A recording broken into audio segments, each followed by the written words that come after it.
신경하심으로 우리의 신앙을 고백하겠습니다.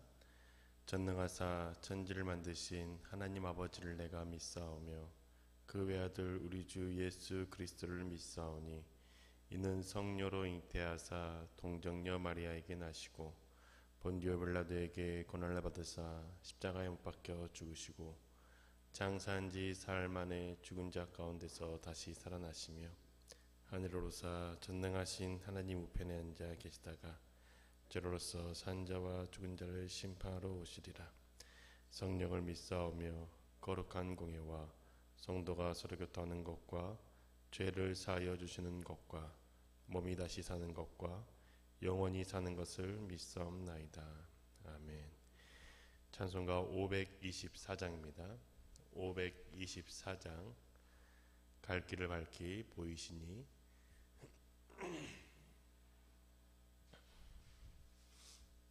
524장 함께 찬양하시겠습니다.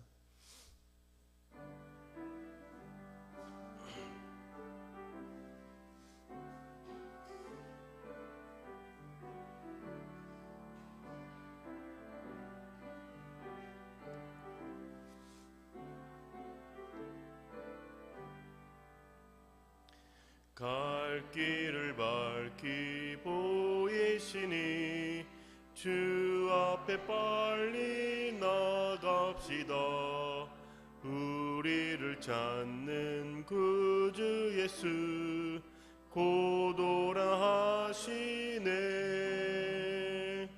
죄악 벗은 우리 영혼은 기뻐 뛰며 주를 보겠네. 하늘에 계신 주 예수를 영원히 섬기리. 우리를 오라 하시는 말 기쁘게 듣고 순종하세. 구주를 믿기 지체 말고 속속히 나가세. 죄악 벗은 우리 영혼은 기뻐 뛰며 주를 보겠네. 하늘에 계신 주 예수를 영원히 섬기리. 주 오늘 여기 계시오니 다 와서 주의 말씀 듣세. 듣기도 하며 생각하니 참 진리시로다. 죄악 벗은 우리 영혼은 기뻐 뛰며 주를 보겠네. 하늘에 계신 주 예수를 영원히 섬기리. 아멘. 오늘 우리에게 주신 하나님 말씀은 잠언 31장 10절에서 31절의 말씀입니다. 잠언 31장 10절에서 31절의 말씀입니다. 한 절씩 교독하도록 하겠습니다. 누가 현숙한 여인을 찾아 얻겠느냐? 그의 값은 진주보다 더하니라.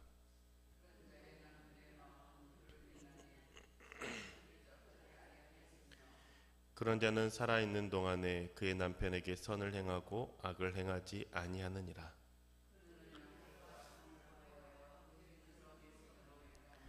상인의 배와 같아서 먼 데서 양식을 가져오며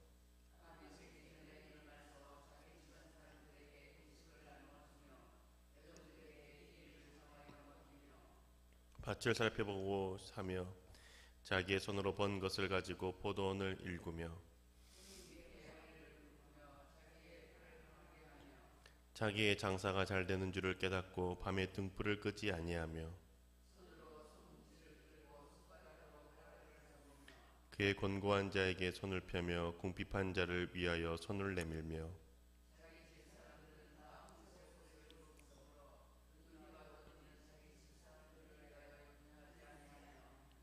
그는 자기를 위하여 아름다운 이불을 지으며 세마포와 자색 옷을 입으며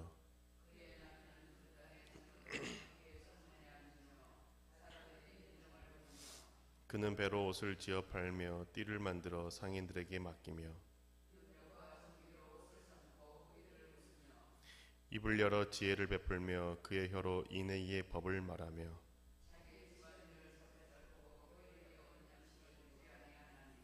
그의 자식들은 일어나 감사하며 그의 남편은 칭찬하기를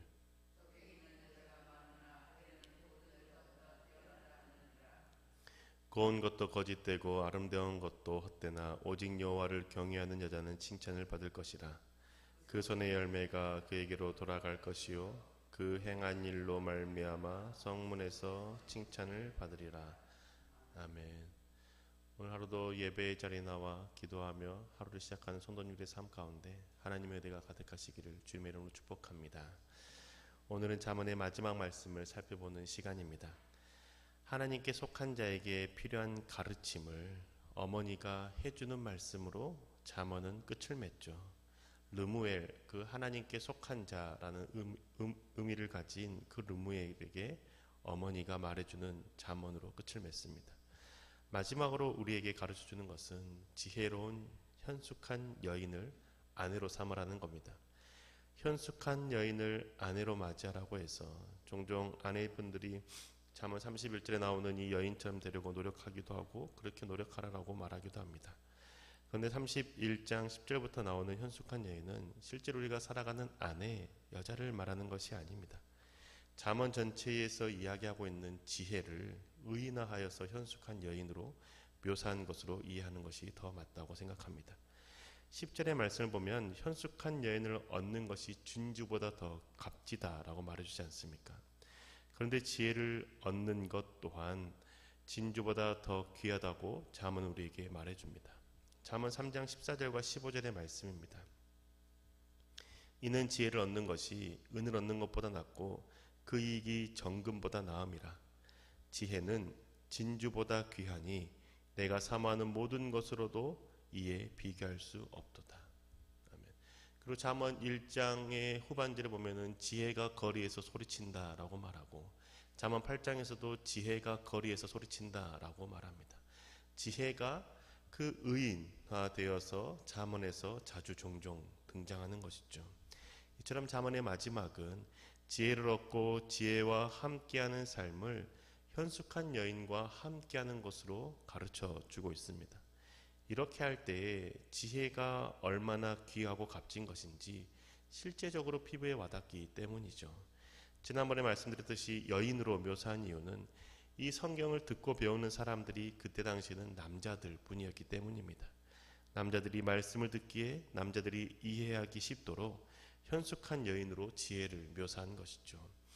그런데 지금의 시대를 살아가는 저와 여러분은 현숙한 여인을 지혜로 이해하고 읽으면 훨씬 더 그 이해가 될 것입니다. 왜냐하면 그 현숙한 여인의 역할들을 보면 여인으로서만 하는 역할이 아니라 남편의 역할들도 많이 드러나 있기 때문이죠. 지혜와 함께하는 것이 얼마나 복된 것인지 차근차근 살펴보도록 하겠습니다. 첫 번째는 지혜가 있는 자의 첫 번째는 가난해지지 않고 선을 행하며 악을 행하지 않는 삶을 살아간다라고 알려줍니다. 11절과 12절의 말씀이죠. 그런 자의 남편의 마음은 그를 믿나니 산업이 필절하지 아니하겠으며 그런 자는 살아있는 동안에 그의 남편에게 선을 행하고 악을 행하지 아니하느니라. 지혜와 함께하는 자는 지혜를 신뢰하죠. 지혜를 신뢰한다는 것은 하나님을 신뢰한다는 것을 의미하는 겁니다. 왜냐하면 하나님을 경외하는 것이 지혜의 근본이기 때문이죠. 하나님을 신뢰하는 자에게는 그 산업이 핍절하지 않다라고 말합니다. 산업이라고 번역된 단어는 전리품, 소득, 재산을 의미하죠. 즉 경제적인 결과물이 궁핍해지지 않는다는 겁니다. 부족하지 않고 자족하며 살아갈 수 있는 그 은혜가 있다는 것이죠. 그뿐만 아니라 선을 행하며 악을 멀리하게 된다는 겁니다. 하나님을 경외함으로 지혜를 얻게 된 자는 악을 가까이 할 수 없는 것이 당연하지 않겠습니까? 주님이 기뻐하시는 선을 행하며 살아가는 것이 지혜와 함께하는 자의 삶의 모습 첫 번째인 것이죠. 지혜와 함께하는 자의 두 번째는 창의적입니다. 하루하루를 반복된 일상 속에서 머물지 않는다라는 것이죠. 현숙한 여인으로 묘사된 이 지혜는 단순히 여성으로서, 아내로서 가정을 돌보는 것에 그치지 않습니다. 14절과 16절의 말씀이죠. 14절의 말씀은 상인의 배와 같아서 먼 데서 양식을 가져오며, 16절입니다. 밭을 살펴보고 사며 자기의 손으로 번 것을 가지고 포도원을 일구며. 상인의 배와 같이 먼 데서 양식을 가져오는 것과 밭을 살펴보고 포도원을 일구는 것은 여자의 일이 아닙니다. 그 당시에 남자의 역할이었죠. 그런데 현숙한 여인은 이것 또한 자신의 해야 할 일로 판단하고 일한다는 겁니다. 즉 이것은 그 반복되는 자신에게 주어진 업무만을 생각하는 것이 아니라 가정 가운데 필요한 것이 있다면 그것에 대해서 더 적극적으로 생각하고 창의적으로 파악하고 기획해서 일한다라는 것이죠. 심지어 해야 할 일이 있을 때 그냥 밑에 있는 사람들에게만 지시하는 것이 아니라 본인이 직접 섬긴다라는 겁니다. 15절의 말씀이죠. 밤이 새기 전에 일어나서 자기 집안 사람들에게 음식을 나누어 주며 여종들에게 일을 정하여 맡기며. 밤이 새기 전에 일어나서 자기 집안 사람들에게 음식을 나눠준다는 겁니다. 음식을 하고 나누는 것을 여종에게만 맡기지 않습니다. 자신이 직접 그 사람들을 살피며 섬기며 나누는 것이죠. 그것뿐만 아니라 파악된 일들을 적당하게 골고루 분배해 주는 겁니다. 여종들에게 일을 정하여 맡겨주지 않습니까? 효율적으로 집안을 살림할 수 있도록 챙긴다는 것이죠. 이처럼 지혜가 함께하는 사람은 반복된 일상 속에서 지루해하는 것이 아니라 창의적으로 생각하며 섬기며 생동감 있게 살아가는 삶을 살아간다는 것이죠. 지혜와 함께하는 사람은 그 하루의 삶이, 하루의 시간이 그냥 주어졌기 때문에 그냥 쓸데없이 보내는 것이 아니라 그 주어진 하루의 시간을 열심히 창의적으로 게으르지 않게 일하며 살아간다는 것이죠. 게으르지 않는다, 게으르지 말라라는 그 말씀이 잠언에서 여러 번 나오는 것을 우린 또한 보지 않습니까? 지혜 있는 자가 게으르지 않고 생동감 있게 일한다는 것이죠. 지혜와 함께하는 자의 세 번째는 가난한 자를 외면하지 않고 돌본다는 겁니다. 20절의 말씀입니다. 그는 곤고한 자에게 손을 펴며 궁핍한 자를 위하여 손을 내밀며. 곤고한 자에게 손을 펴고 궁핍한 자에게 손을 내밀어 줍니다. 잠언을 통해서 심심치 않게 또한 반복된 내용 또한 가난한 자를 돌보는 것에 대해서 말씀하고 있지 않습니까? 가난한 자를 돕는 것이 하나님을 돕는 것이고 가난한 자에게 구워주는 것이 하나님께 빚지게 하는 것이라고 우리는 잠언을 통해서 배우게 됩니다.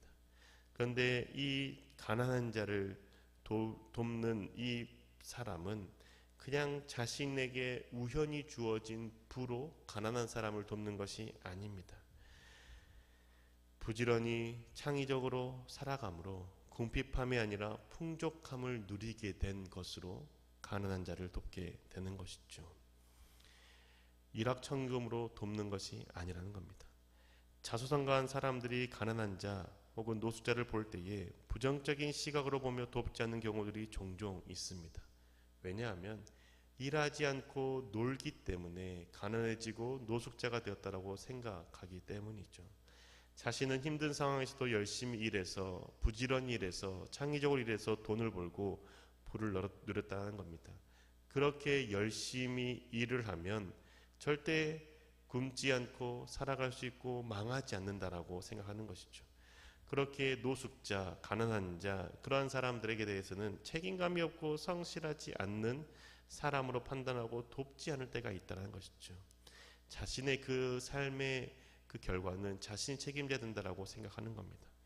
그렇지만 지혜와 함께하는 사람, 하나님을 경외하는 사람은 궁핍한 자, 나그네, 노숙자를 판단하지 않습니다. 그냥 긍휼히 여기고 돕는 것이죠. 자신의 수고와 노력으로 얻은 열매를 그들에게 나누어 주는 겁니다. 이렇게 살아가는 사람이 지혜와 함께하는 사람이고 곧 현숙한 여인을 둔 아내라고 성경 우리 가운데 가르쳐 주고 있습니다. 지혜와 함께하는 자의 네 번째는 혀를 다스린다는 겁니다. 26절의 말씀이죠.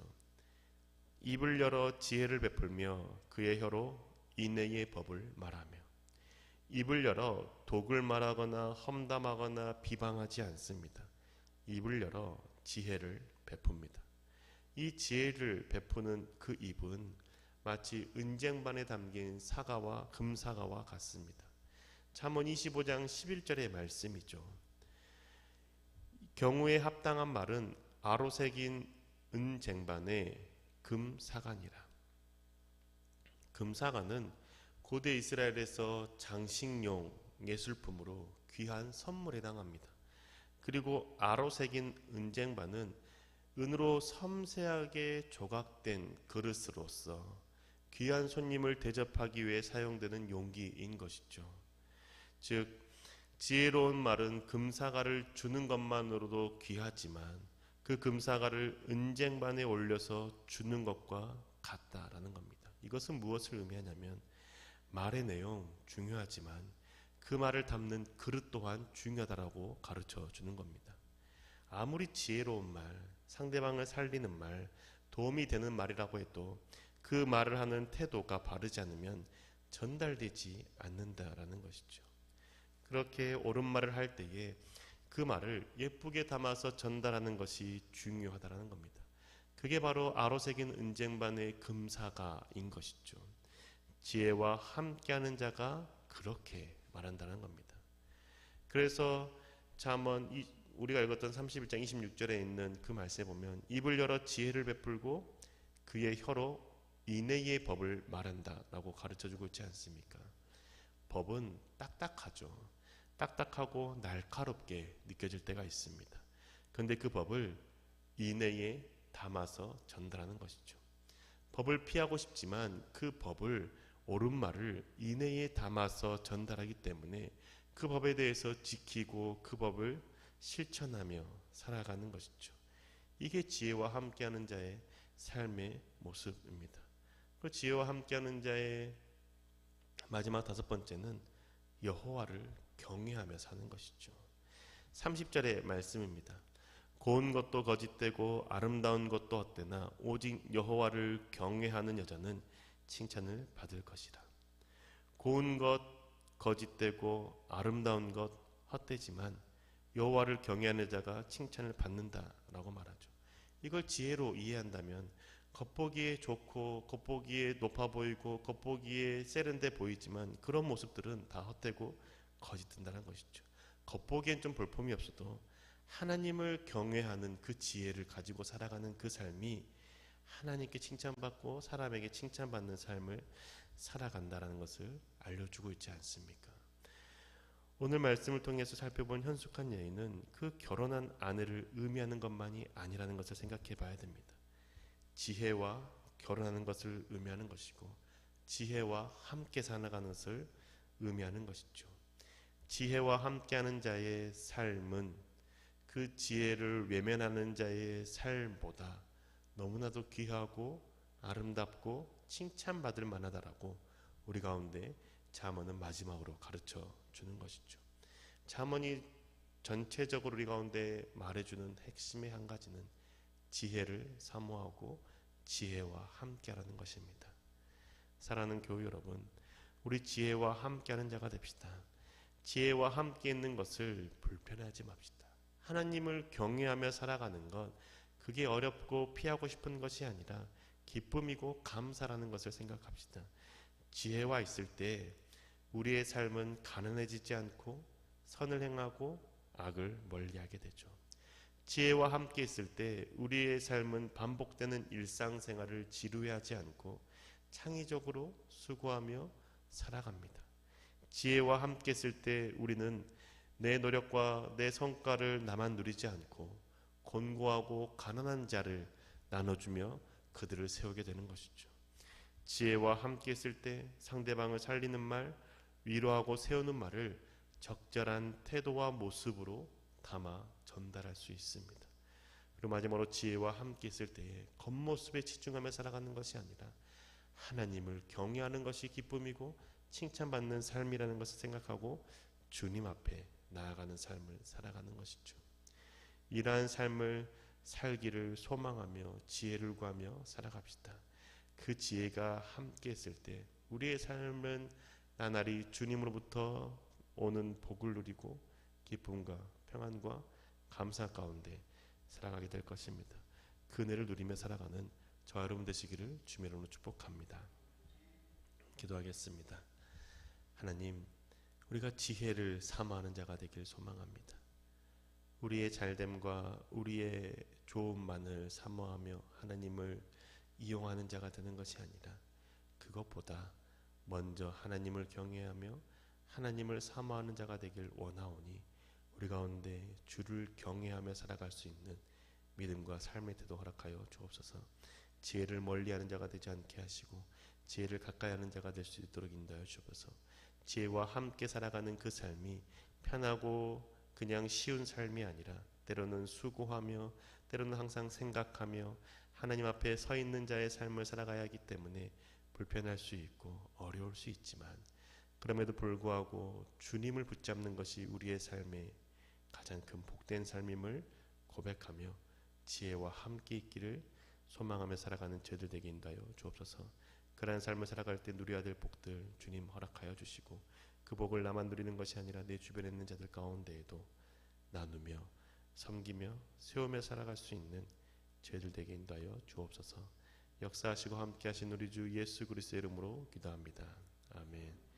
하늘에 계신 우리 아버지여, 이름이 거룩히 여김을 받으시오며 나라가 임하시오며 뜻이 하늘에서 이루어진 것 같이 땅에서도 이루어지이다. 오늘 우리에게 일용할 양식을 주시옵고 우리가 우리에게 죄 지은 자를 사하여 준 것 같이 우리 죄를 사하여 주시옵고 우리를 시험에 들게 하지 마시옵고 다만 악에서 구하시옵소서. 나라와 권세와 영광이 아버지께 영원히 있사옵나이다. 아멘.